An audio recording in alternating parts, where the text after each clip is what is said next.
Hi everyone, இன்னைக்கு நான் share பண்ண போகிற ஆர்டர் என்னோட ஃபர்ஸ்ட் பீஸ் கேக் ஆர்டர். இந்த கஸ்டமரை எனக்கு இன்ட்ரடியூஸ் பண்ணது என்னோட ஃப்ரெண்டு தான். ஒரு நாள் அவங்க என்னை காண்டாக்ட் பண்ணி எங்கள் காலேஜில் ஒரு சின்ன செலிப்ரேஷனுக்காக பீஸ் கேக்ஸ் வேணும்னு சொன்னாங்க. அதோட சில கண்டிஷன்ஸும் வச்சாங்க. ஈவினிங் வரையும் கேக் மெல்ட் ஆகாமல் இருக்கணும், பட்ஜெட்குள்ளேயும் இருக்கணும், பீஸ் சைஸும் சாட்டிஸ்ஃபைங்காக இருக்கணும்னு சொன்னாங்க. அதுக்கு சூட்டபிளாக ஏதாவது சஜஸ்ட் பண்ண முடியுமான்னு கேட்டிருந்தாங்க. கொஞ்சம் டிஸ்கஷனுக்கு அப்புறம் ஹனி கேக்கு தான் ஃபைனலைஸ் பண்ணாங்க. அதோட சேர்த்து 1/2 kg ஹனி கேக்கையும் கட் பண்ணுற ஸ்டைலில் ப்ரிப்பேர் பண்ண ரெக்வெஸ்ட் பண்ணாங்க. ஆர்டருக்கு ப்ரீவியஸ் டே 40 to 50 பீசஸ் தேவைப்படலான்னு சொல்லி என்ன ப்ரிப்பரேஷனை ஸ்டார்ட் பண்ண சொன்னாங்க. நானும் 45 பீசஸ் டார்கெட் பண்ணி ஒர்க்கை ஸ்டார்ட் பண்ணிட்டேன். ஆல்மோஸ்ட் ப்ரிப்ரேஷன் முடிகிற டைமில் எகெயின் எனக்கு காண்டாக்ட் பண்ணி 25 பீசஸ் போகுதுன்னு சொன்னாங்க. அதை கேட்ட உடனே எனக்கு ரொம்ப பெரிய ஷாக்காக இருந்துச்சு.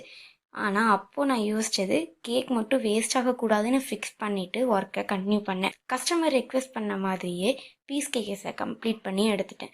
Side by side 1/2 kg honey கேக்கையும் அவங்க சொன்ன மாதிரியே ரெடி பண்ணி கஸ்டமருக்கு கொடுத்த வேர்டிங்கை ஆட் பண்ணி ஃபினிஷ் பண்ணிட்டேன்.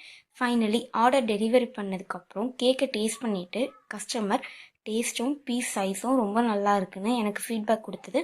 எனக்கு ரொம்ப ஹாப்பி. இப்படி தான் என்னோடய ஃபர்ஸ்ட் கேக் ஆர்டர் கம்ப்ளீட் ஆச்சு. நெக்ஸ்ட் ஒரு கேக் ஸ்டோரியோட மீட் பண்ணலாம். தேங்க்ஸ்.